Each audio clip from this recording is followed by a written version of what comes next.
पुत्रदा एकादशी की पावन कथा।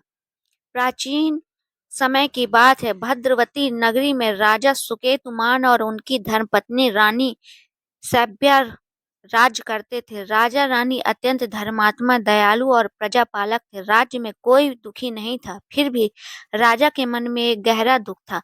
उन्हें कोई संतान नहीं थी। राजा सुकेतुमान को यह चिंता सताने लगी कि मेरे बाद इस राज्य का उत्तराधिकारी कौन होगा और पितरों का उद्धार कौन करेगा। रानी सभ्या भी दिन रात भगवान से संतान की प्रार्थना करती रहती थी। वर्षों बीत गए लेकिन उनकी गोद सूनी ही रही। वन की यात्रा। एक दिन राजा अत्यंत दुखी होकर जंगल की ओर निकल पड़े। वहां उन्होंने ऋषियों के आश्रम देखे। संयोग से उसी समय महर्षि लोमस और अन्य ऋषि वहां उपस्थित थे। राजा ने विनम्रता पूर्वक अपना दुख उनके सामने रखा।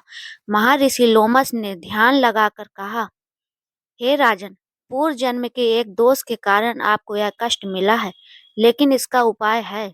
पुत्रदा एकादशी का व्रत। पुत्रदा एकादशी का महत्व। ऋषि बोले, पौष मास के शुक्ल पक्ष की एकादशी को पुत्रदा एकादशी कहते हैं। इस दिन भगवान श्री हरि विष्णु का श्रद्धा से व्रत और पूजन करने से संतान सुख की प्राप्ति होती है और पितृ दोष भी समाप्त होता है। राजा ने विधि पूछी। ऋषियों ने कहा, एकादशी के दिन उपवास रखें, रात्रि में जागरण करें, ओम नमो भगवते वासुदेवाय मंत्र का जाप करें, ब्राह्मणों को दान दें। व्रत का फल। राजा रानी ने लौटकर पूर्ण श्रद्धा से पुत्रदा एकादशी का व्रत किया। रात्रि भर भगवान विष्णु की कथा सुनी, भजन किए और दीप जलाए। कुछ ही समय बाद रानी सौभ्या गर्भवती हुई। समय आने पर एक तेजस्वी, गुणवान और धर्मपरायण पुत्र का जन्म हुआ। पूरे राज्य में आनंद की लहर दौड़ गई। राजा ने समझ लिया कि यह सब भगवान विष्णु की कृपा और पुत्रदा एकादशी के व्रत का फल है। कथा का संदेश।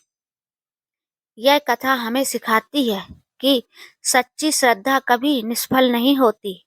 भगवान विष्णु भक्तों की हर पुकार सुनते हैं। पुत्रदा एकादशी संतान सुख और पितृ शांति प्रदान करने वाली है। समापन। जो भी स्त्री पुरुष श्रद्धा से पुत्रदा एकादशी का व्रत करते हैं, उनके जीवन से संतान, वंश और पितृ संबंधी सभी कष्ट दूर होते हैं। जय श्री हरि विष्णु। हरि बोल। अगर आपको ये कहानी पसंद आई हो तो प्लीज लाइक, सब्सक्राइब।